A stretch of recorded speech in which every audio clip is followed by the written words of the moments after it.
Well, welcome back. This is Bio 212, AMP2 at Norwalk Community College, and we're covering Chapter 25, Metabolism. And right up until about a moment ago, we had worked our way to the production of pyruvic acid, and we worked our way through one glucose molecule becoming a 2,3 carbon structure called pyruvic acid, and if oxygen is available, how it's converted into acetyl-CoA so we can enter into the Krebs cycle. Okay, so let's start with first, what is the Krebs cycle? Okay, it is also known as the citric acid cycle. It is inside the matrix of the mitochondria. And what happens is it's a series of redox reactions where these are reduction-oxidation reactions that are coupled. They're coupled, which means the energy of one reaction is used to drive the energy or the energy requirement of the subsequent reaction. And there's going to be a series of decarboxylation reactions to release carbon dioxide. Remember, that's what we exhale. Remember, it comes in multiple forms. And those are the carbaminohemoglobin, bicarbonate, as well as free carbon dioxide. But most importantly for us, we need to remember that we're making the reduced coenzymes NADH plus H plus and FADH2. Okay? And the reason why, of course, is they are going to end up headed towards that electron transport chain again. ETC stands for electron transport chain. You're going to make one molecule of ATP, okay, as a result of substrate level phosphorylation. You're going to see that comes from guanosine triphosphate, but we're not going to worry about that so much. Instead, what I'm going to do is I'm going to show you like the prototypic circular pathway that you see inside your textbook, but I'm going to focus on the left-hand side of the cartoon first. Okay? And the left-hand side of the cartoon was where we began. 1 6-carbon structure to give us 2 3-carbon structures, and then inside the mitochondrial matrix we made a acetyl coenzyme A. And that acetyl coenzyme A in this green arrow right here says it can move now into the Krebs cycle, which is where we want to go. That's that acetyl coenzyme A, enters in. We make a series of intermediates. What you want to be paying attention to inside this class is how many carbon dioxides are we making, and how many NADH plus H pluses are we making, FADHs, 2s, and then that NADH plus H plus again. Okay? In a minute, I'll show you all of the intricate steps of the circular enzymatic pathway. They even leave out a lot of the information, just like they did in the previous pathway. But you get a general feel that each step is a coupled reduction-oxidation reaction. The breaking of the bonds frees some energy. It can be now stored, which will drive the subsequent reactions. Okay? And all of these things that I've just circled for you here, look, ATP is going to be free energy inside that space. Carbon dioxide, you just breathe out. But there's that NADH plus H plus and the FADH2, and notice where they're going. They're traveling to that electron transport chain, and as long as oxygen is available, we will make ATP, or say larger numbers of ATP. Okay, so what's actually going on inside here?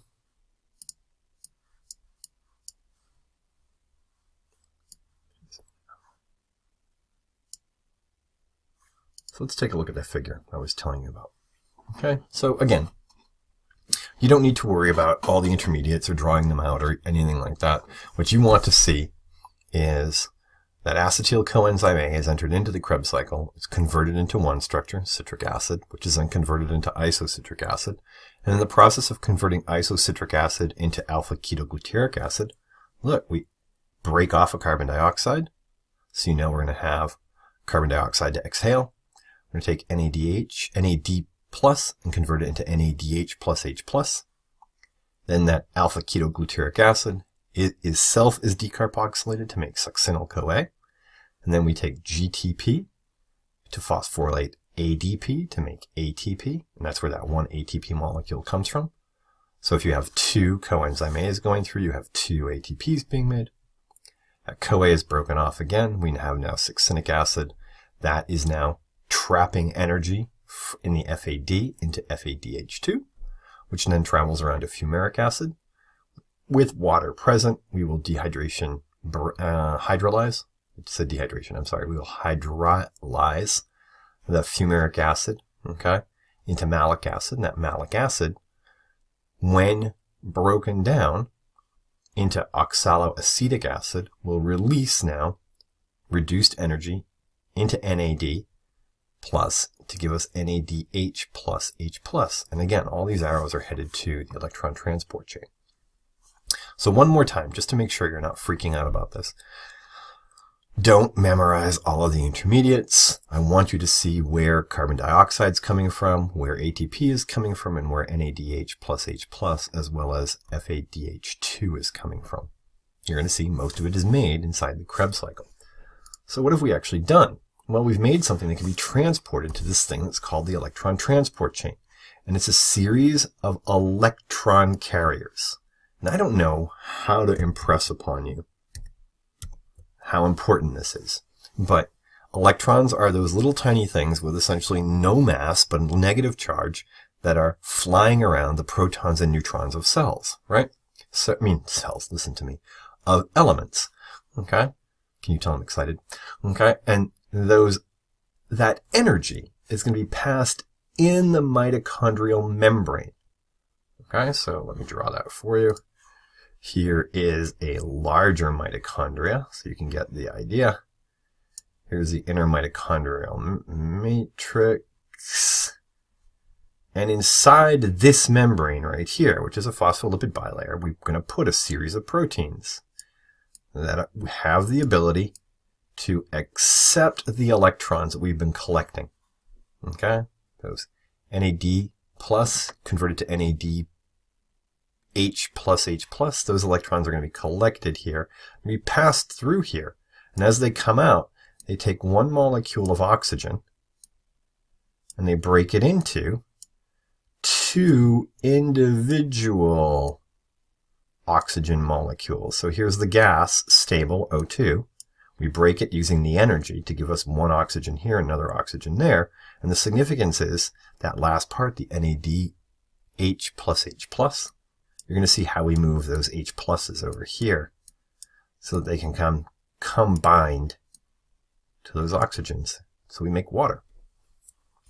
The final electron acceptor is oxygen to form water, and you'll see how. Collectively, we call this chemiosmosis. Okay? So let's get rid of the cartoon. I hope it was helpful. I realize that they're, raw, but it works. Okay? So, chemiosmosis. Where are you, slide? Oh, I gotta get out of here. Sorry about that, guys. Let's go here. Carriers that act as a proton pump. Okay? It doesn't even act. It is a proton pump that are going to expel the hydrogen protons into a space, and I'll show you how in a moment. It's going to create an electrochemical gradient. Remember, like chapter 3? Chapter 3, okay, where you're going to have a concentration of a specific chemical, and you're going to have an electrical charge as a result of that specific chemical, and we're going to use that energy, proton motive force, to actually allow us to attach a phosphate back to an ADP. Okay, we'll see how just now. Get out of there, take a look here. Okay, so they're much better cartoon drawing than mine. What they've done is here's that mitochondria, and you have the inner mitochondrial membrane, and here's the matrix. This is where that Krebs cycle thing occurred. This is where all the products are traveling to now, and this is the simple form. There's that NADH plus H plus. This proton pump literally pushes hydrogen protons into this space right here. Okay, between the inner membrane and the outer membrane. So it's going right inside there. And what happens is the concentration gradient will then travel down this protein called an ATP synthase. So just like a dam would work. Hydrogen protons come in, they cause this structure to move, and what it does is it generates enough energy so you can take an ADP molecule plus a phosphate, and that's actually how we make ATP. Okay? You're going to see electrons are going to move through here that are going to allow us to now break apart oxygen. You'll see how, just in a little bit more detail in a second. Okay? Let's get that out of there. let's go over here and let's make a much more complex cartoon for you. So this is still that inner mitochondrial membrane I just showed you a moment ago. And here's where that NADH plus H travel to. And what happens is it puts the electron inside this space and pumps that hydrogen proton into the space between the outer and the inner mitochondrial membranes. And look what's going to happen. The electrons literally hop between each of these structures. The NADH dehydrogenase, cytochrome B through C1, okay, as well as cytochrome oxidases. I don't want you freaking out about which order they move in or anything like that. Just understand that Mother Nature had to make, inside of mitochondria, these structures, okay, such that you can break down one oxygen molecule to give you, oh, what happened there? Sorry about that, guys. One oxygen molecule so that you can actually end up making 3 water molecules. Okay, so 1.5 oxygens, the hydrogen protons coming from over here. So how does this actually work? Well, here are all those hydrogen protons I was telling you about. The energy, okay, to make ATP comes from the hydrogen protons moving down there, proton motive force. Okay, so you actually take the ADP and you take the P and you make the ATP here. But the electrons that are spinning through here, notice they have their electron transport carriers, okay? That is enough energy to take 1 molecule of O2, split it into 2 molecules of O2, of O, okay? So you end up making a water molecule. Makes sense? Because for every one, you're going to make 6, for every one, you're going to make 3 of these, so therefore if you have 2, you're going to make 6 of them, but you'll see how in a moment. Actually, that last statement should be checked. I should probably figure out why they put the 3 there. I think I understand why, but I don't follow some of their shortcuts they've taken inside this figure. But in summary, though, you can use this table, table 25.1, to actually see what's happened for cellular respiration of glucose. Let me make sure you're paying attention to that.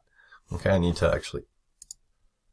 The major energy source that we're talking about processing here is glucose. So remember, glucose is broken down through a process called glycolysis. So 1 glucose molecule is converted into 2 pyruvic acid molecules, and you actually produced 2 NADH plus H pluses. In the process, you made 2 ATP molecules and 4 to 6 ATP molecules through oxidative phosphorylation, meaning you traveled all the way through to the electron transport chain, so glycolysis gave you 4 or 6 of these.